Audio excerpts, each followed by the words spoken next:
Welcome back to another segment of Behind the Scenes of the Waltons. Today I'm going to be doing another segment of my holiday series. I'm going to be talking about Andrew Duggan, who played John Walton in The Homecoming. Once again, I have done quite a bit of research and come up with various different resources for some of what I learned about Andrew. According to IMDb, he was born in Franklin, Indiana on December 28, 1923, and he was raised in Texas and went to college at Indiana University. There, on a speech and drama scholarship, he began to act and perform.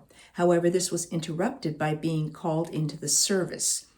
In World War II, where he saw action overseas, he was befriended by actor Melvyn Douglas, who led his division. With such encouragement, as well as meeting and becoming familiar with some Broadway folks, Duggan went into acting. From 1949 onward, he was a fixture in both movies and television. Most notably, he played General Ed Britt on 12 O'Clock High. He was Cal Calhoun in Bourbon Street Beat, and his most famous role as Murdoch Lancer in Lancer, and it says the original John Walton opposite Patricia Neal in The Homecoming: A Christmas Story. He was Howitzer Al Houlihan, the father of Hot Lips Houlihan, Loretta Swit in MASH. Say that fast 3 times. In 1954, he wed Broadway actress Elizabeth Betty Logue. After their deaths, they were cremated and their ashes scattered at Lake Arrowhead, California. He died on May 15, 1988. Included in the trivia section of IMDb, it talks about him being 6'5". I remembered him being a very big man. Of course, I was 13 and I wasn't very tall at the time, but he had certainly quite a presence. I didn't realize it was 6'5". It also says he was the voice of the father narrator in the second generation 1975 Carousel of Progress, the first version to premiere in Walt Disney World. Rex Allen was the original father for the 1964-65 World's Fair Carousel of Progress, which was later moved to Disneyland in 1967. I remember always really enjoying that. It wasn't really a ride, but you sat there and you went through this progress from time. How many of you were able to visit Disneyland at a point when the Carousel of Progress was still there? I always enjoyed visiting that attraction. So it was kind of a kick to hear that he had been involved in that in some fashion. It says he often played older than he was. He was only 13 and 14 years older, respectively, than James Stacy and Wayne Maunder, who played his sons in Lancer. It says at least 32 characters that were played by Duggan were in the professions: judges, doctors, law enforcement, and religious figures. More than 28 were military officers, generals, colonels, captains, majors, etc. And 5 or more characters were historical United States presidents, including Dwight D. Eisenhower, who he portrayed 3 times, and Lyndon B. Johnson, who he portrayed once. According to Wikipedia, which I have found to not always be wholly accurate, but we'll hope that this information is accurate. It says during World War II, he served in the United States Army 4th Special Services Company, led by actor Melvyn Douglas, in the China-Burma-India theater of World War II. His contact with Douglas later led to his performing with Lucille Ball in the play Dreamgirl. Duggan developed a friendship with Broadway director Daniel Mann on a troop ship when returning from the war. Duggan appeared on Broadway in The Rose Tattoo, Gently Does It, Anniversary Waltz, Fragile Fox, and The Third Best Sport. Then I came across a fun article in the Sarasota Herald Tribune on December 8th of 1968. It was something that was picked up from Hollywood by the United Press International. So this article is titled, Andrew Duggan is Lancer in Series. And it says Hollywood UPI. Andrew Duggan is Lancer on the new Western adventure drama. He runs a big spread in the series, but off-screen, he has settled for a comfortable home in Westwood near UCLA. Purely by coincidence, the Spanish-style home was designed and built by Elaine Armour, whose husband, Alan Armour, is producer of the new CBS TV entry. The house is built around a central court with a wishing well, but no swimming pool. The Duggans, his wife is dancer Betty Logue, are the parents of Richard 13, Nancy 9, and Melissa 6. Now, keeping in mind this was 1968. So, the actor is a native of Franklin, Indiana, and has been performing on stage, television, and movies for more than 25 years. He was one of the stars of the defunct Bourbon Street Beat. These days, Duggan is up before 6 a.m. for the drive to 20th Century Fox Studios. Once there, he gets into grease paint, costume, and a limousine to be driven to the studio ranch where most of the series is filmed. About 7 p.m., Duggan returns home and Betty's home cooking, but not before a cocktail or two for relaxation. The children are fed on an earlier shift. Duggan says his life is as simple as he can make it. They rarely entertain and dine out infrequently. Family man. An easygoing, good-natured man, Duggan enjoys his children. He drives Richard to Little League baseball games and sticks around to cheer for his son. He also is active in church affairs. On weekends, Duggan lolls around the house, watches a little television, catches up on his reading, and hacks around in the garden if he gets up the energy. I play a little bit of tennis, not enough to hurt, Duggan says. And I'm not afraid to say I enjoy working on a television series. We get lots of days off, and the work is pleasant. It goes on to say, when he starred in New York, Duggan was strictly a suit and necktie actor. Now he dresses as casually as possible, donning a tie only when he takes Betty and the clan out to dinner. During World War II, Duggan was assigned to the 40th Special Service Company and performed for troops in the China-Burma-India Theater. On a troop ship returning home, he met director Daniel Mann and went to work for him in The Rose Tattoo and Paint Your Wagon on Broadway. Duggan leads an unpretentious life, but is proud that the tile in his home was imported from Florence, Italy. We haven't tried to Americanize the decor of our home, he says. It's Spanish and Mexican in feeling with plenty of warm colors.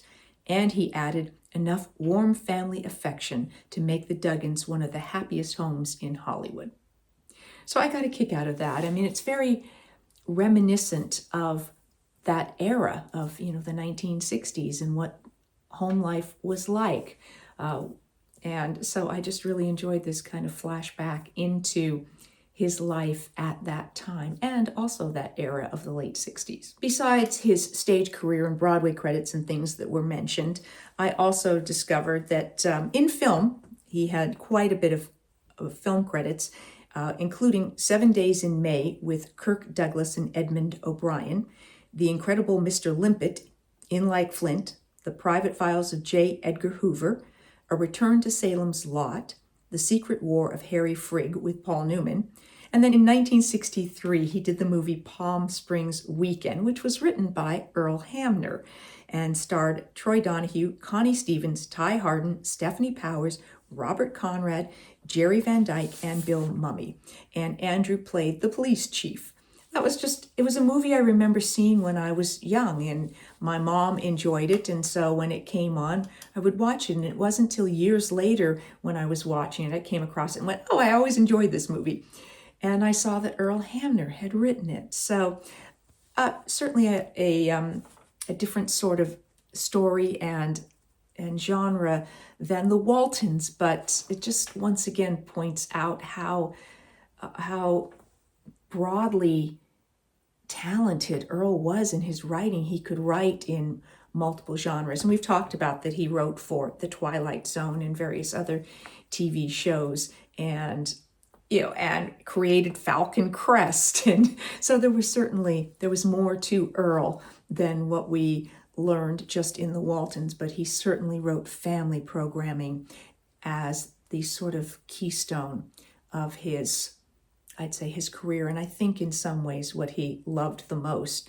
And he would sometimes refer to Falcon Crest as like the Waltons were the good family and the Falcon Crest was like the bad Waltons. So that was Earl saying something like that, but I always got a kick out of that too. On TV, Andrew Duggan did episodes of I Spy, Playhouse 90, Wagon Train, Maverick, Cheyenne, Hawaiian Eye, 77 Sunset Strip, Dr. Kildare, Bonanza, The Alfred Hitchcock Hour, Gunsmoke, The Fugitive, The Virginian, 12 O'Clock High, where he did 17 episodes as Major General Ed Britt, The Big Valley, Run for Your Life, Lancer, where he did 51 episodes as the father, Murdoch Lancer, The FBI, Ironside, Mission Impossible, Mannix, Kung Fu, Medical Center, Barnaby Jones, The Streets of San Francisco, The Magical World of Disney, where he did 10 episodes, including some of it being narration.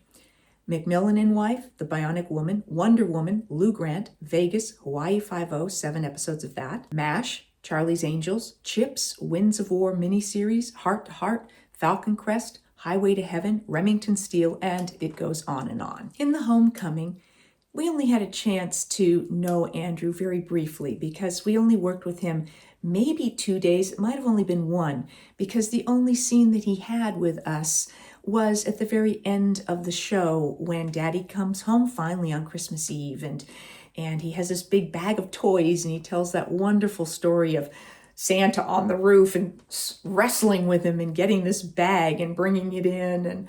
And so we have that wonderful scene where we all get to open these presents we weren't expecting.